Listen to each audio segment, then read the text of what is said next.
Do you value yourself? That is a question we're going to be answering today. I want to ask you a question. Do you value yourself? That is the question we're going to be answering today.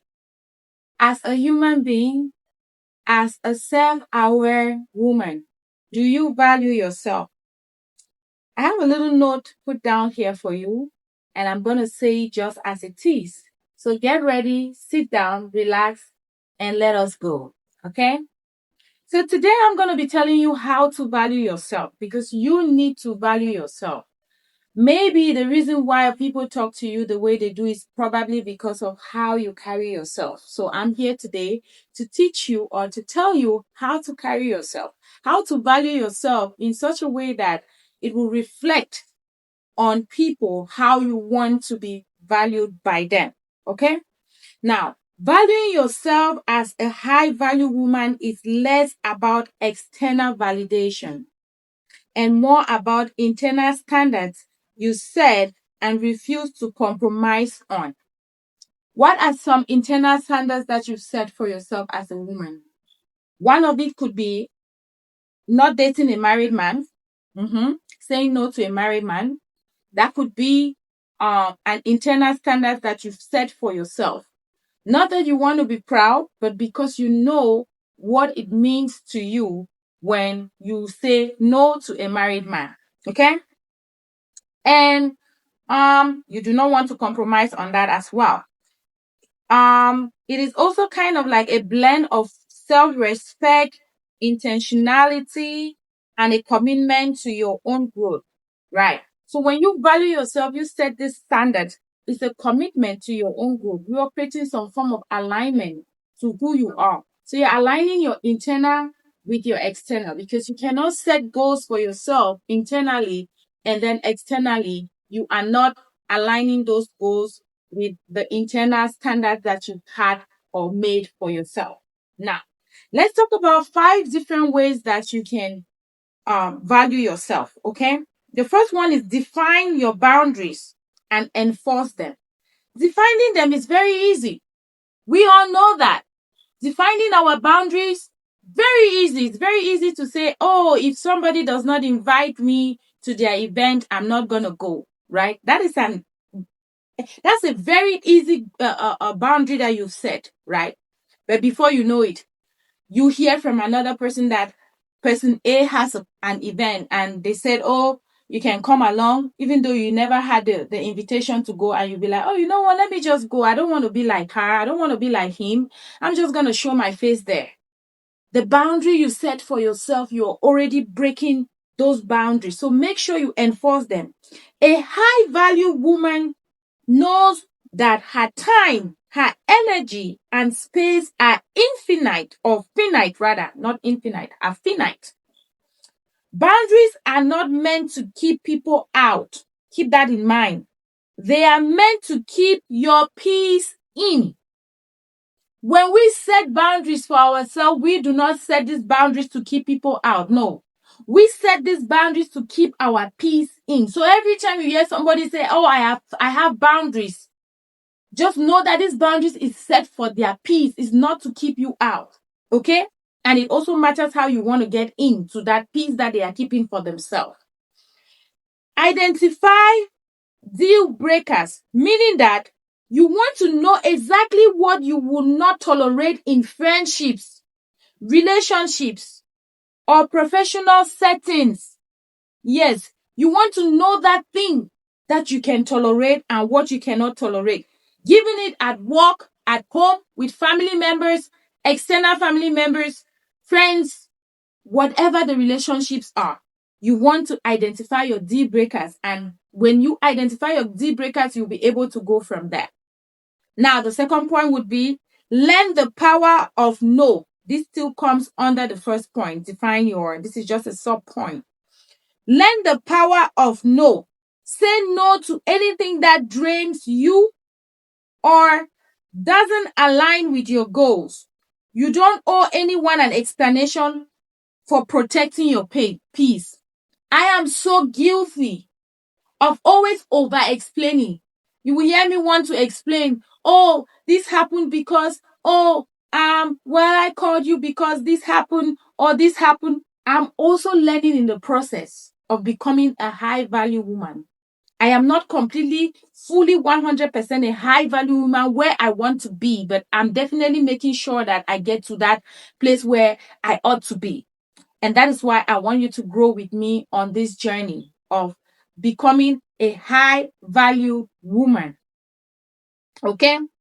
Yes, keep in mind that you have to learn the power to say no. Say no to anything that drains you or doesn't align with your goals. You do not owe anyone an explanation for protecting your peace. You don't owe no person no explanation for protect your peace. Yes, you do not owe anyone an explanation for protecting your peace. I do not owe anyone an explanation for protecting my peace of not wanting to explain what happened to my life, what happened to my career, what happened to my marriage, what happened to my job. I do not owe anybody an explanation for protecting that peace or that aspect or area of my life. It's mine and it's mine to keep. It is mine and mine to keep. I choose what to say and what not to say regarding that aspect of my life. Okay? Point number 2, you want to invest in self mastery. Yes, invest in self mastery. High value is built through competence and self awareness. When you know what you bring to the table, you do not have to shout about it. That is the era where I am in. I know what I bring to the table and I don't have to repeat myself about it. I don't have to tell you what I bring to the table. I have this personality or I have this understanding where I talk about myself. I will talk to you over and over and over again. Over and over, I give you a very extensive rope to draw until it cuts. Yes. That does not mean that I am weak or I am foolish, but I am just giving you opportunities that maybe one day you will realize yourself and you come to think that, but this woman is not stupid. This woman is not dumb. This woman is only giving me an opportunity so I can change, so I can be better. Because your change is not for her, your change is for you to be better, right? Now, emotional intelligence. Work on responding rather than reacting. Clock it. Clock that point. Work on responding rather than reacting. A lot of you react before responding. Like, oh, how dare you? I used to be like that. Like I said, I'm working on myself, right? I used to be like that where I will react first and I'll be like, how dare you do this? How dare you do that? How dare you? Right? Respond first before you react. Calm down, chill, and then you react. Okay? Being able to regulate your emotions is a superpower. Being able to regulate your emotion is a superpower. That is a higher level of emotional intelligence, emotional superpower. That's what I call it. Once you're able to regulate your emotions, meaning that you respond rather than you react, right? And then continuous learning, whether it's mastering a new skill at work, reading, or driving into personal development, stay curious and keep evolving. Yes. Stay curious and keep evolving. The growth that you make for yourself is for yourself. I hope you know that. Every step you take for yourself. You're not taking it for anybody. Sometimes I wonder why some people will go as far as saying that oh, I'm gonna get this skill so that people will call me this, so that people will do this. I'm doing it for the world to know, that they will know that in my family there are this, they will know that in my life there is this and there is that. Do it for you and not for what people will say or what people will do. There goes my earring.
guess what? You do the blame game.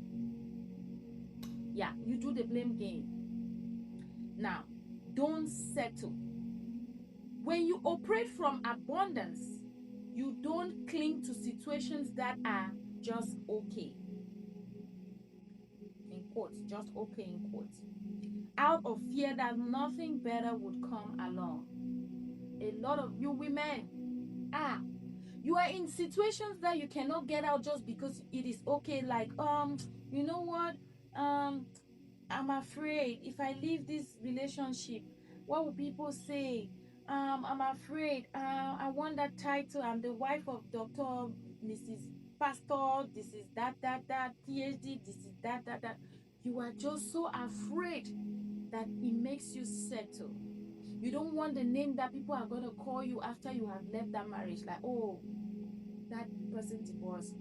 You don't want this because you are settling for less, basically. Number 2, detachment. Be willing to walk away from anything that no longer serves your highest goal. Your value remains intact whether people recognize it or not. I just walked away from my WhatsApp status viewers. Yes, I just blocked almost 800 contacts from viewing my WhatsApp status. Yes, I detached myself. I detached them from me because I saw that they are not people that are worthy of my content. They are not people that are worthy of knowing what is happening in my life. I don't care what's happening in their life, but I focus on me. Yes, I will be that selfish. All my life I've never been selfish, but I'm at the point in my life where I have to learn to be selfish, to put me first. And that is why I'm glowing, because I've decided to put me first. I come first regardless of what. Enough. Gone are those days where I put other people and other things first. Now it's me. If I want to eat steak and I can afford steak, I will eat steak. If I want to go to Florida and I can buy my air ticket and go to Florida and spend a night there and return, I will do it. I don't care whether who says what. I don't care whether who says what. So be able to detach yourself from people. Be willing to walk away from anything that no longer serves your highest good. Your value remains intact whether people recognize it or not. You're living for you first. You're living for yourself before people. Because regardless of whatever it is that you're going through in your life, people will still talk whether you like it or not. Whether you're doing the right thing or the wrong thing, people will talk regardless. So focus on you. And that is why you see me sitting here. I'm sitting here because it's for me. I'm doing it. I'm not doing it for what people say. I don't care what you say, because what you have to say is not going to pay my bills. What you have to say is not going to add value to my life by any means. Especially if what you have to say is negative about me. Maybe looking at the way I'm sitting to come and say, oh, you know, for cross your foot. Oh, that picture they saw. If you move that flower small, that blue, this and that is showing there. It should not have been there. All this. I do not care anymore. I have listened before to what people said when I started doing things, and it ended abruptly because I listened to negative things that people said, and it killed the vibe that I had. So no more. So learn to detach yourself and do not care about what people say. Point number 4. Let's get into it, guys. Practice radical self-care. You saw my video last night, right? You did. You saw my bedtime routine right last night. That was just a tip of an iceberg for my bedtime routine. Right. This goes beyond spa days. It's about how you talk to yourself and how you treat your body. It is about how you talk to yourself. I am beautiful. I am bold. I am smart. I am intelligent. I am the best of the best. I am loving. I am caring. I am kind. I am passionate. I am forgiving. Pour these good words into yourself when you wake up first thing in the morning. If you did not watch the video I made yesterday, go and look for that video and watch that video. It was a motivational video just telling you how to plan your day. But in it, I kind of talked a little bit about how I start my day. Yes. Internal dialogue. Have an internal dialogue. So audit yourself. Do a self-talk. If you wouldn't say it to a friend, don't say it to yourself. Period. If I will not say it to Mirabelle, I will not say it to myself. If I will not say it to Joyce, I will not say it to myself.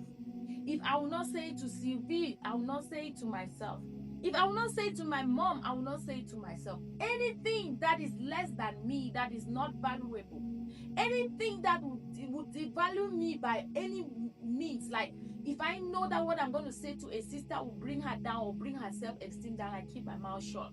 Because as it goes out, it reflects back on who I am internally. Whatever you say out, that's why the Bible tells us that whatever comes out of a man, out of the abundance of the heart, speaketh the mouth. That's the truth. So if you know have an internal dialogue and make sure whatever you say out there to somebody, let it reflect who you are. Be a blessing to people and not a curse. Now, physical presence. Carry yourself with poise. Yes, that's one of the things I like. Carry yourself with poise and taking pride in your health and appearance. Can you see? Take pride in your health and your appearance. Isn't vanity.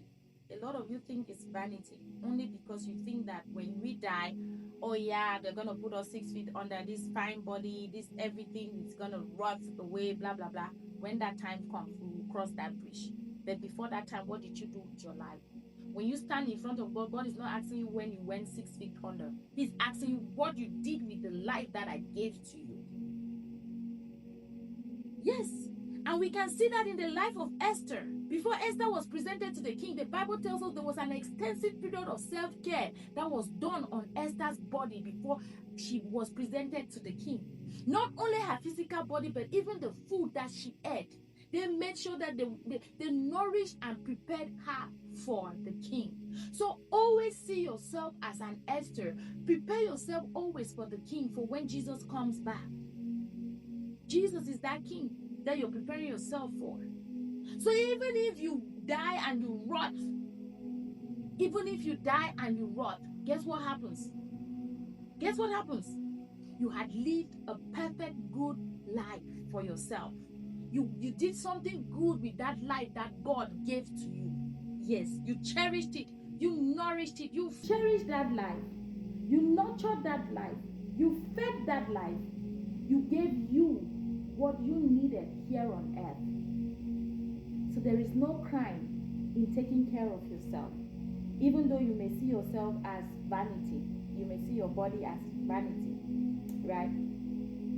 It is a signal to the world and yourself that you are worth the effort. Look at me. Am I not worth the effort? Of course I am worth the effort. Whether you like it or not, whether you compliment me or not, I am happy inside, and it is showing outwardly. Looking at me can encourage you to want to come back here to see what I have next for my outfit plan, what I will be talking about, right? What nails I'm gonna have, how long will it take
a life coach.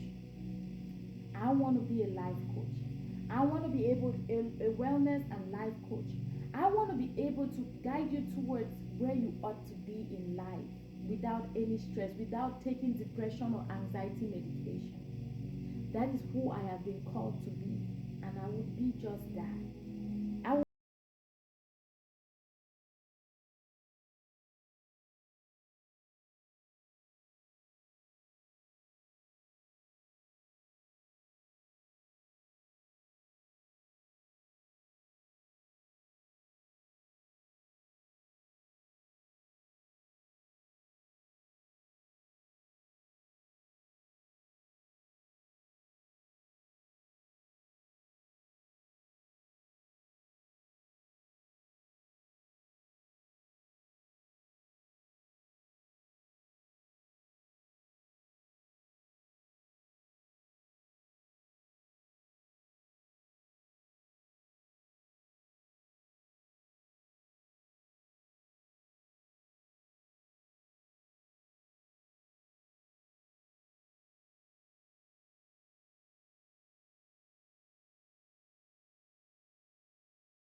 This is what you take home tonight. My value is inherent. It is not negotiable by others' opinions, nor it is diminished by their inability to see it. You want me to say it again? This is your take home for tonight. The high value mantra. My value is inherent. It is not negotiable by others' opinions, nor is it diminished by their inability to see it. Whether you see my value or not, it doesn't reduce it from what it is or who I am or what I am. I hope that is clear. So, drop in the comment section what point you really like the best or the most. I've given you a breakdown of how to cultivate and maintain the sense of self-worth, basically. And that is all I'll say. I hope you like my outfit from Fashion Nova, and the shoes is from ASOS. These beautiful heels from ASOS. Have a beautiful rest of your night. I am Coach Miriam. See you some other time. Like, comment, share, follow, and subscribe for more. This is worthy of sharing. When you share contents like this, it tells people that you are a high value woman. They know the kind of content that you watch, and they know that your mind is a good mindset. Women supporting women. Share your money. Bye bye now. Take care of yourself. Be a high value woman, okay? Be a high value woman. High value woman. I'm showing you the outfit.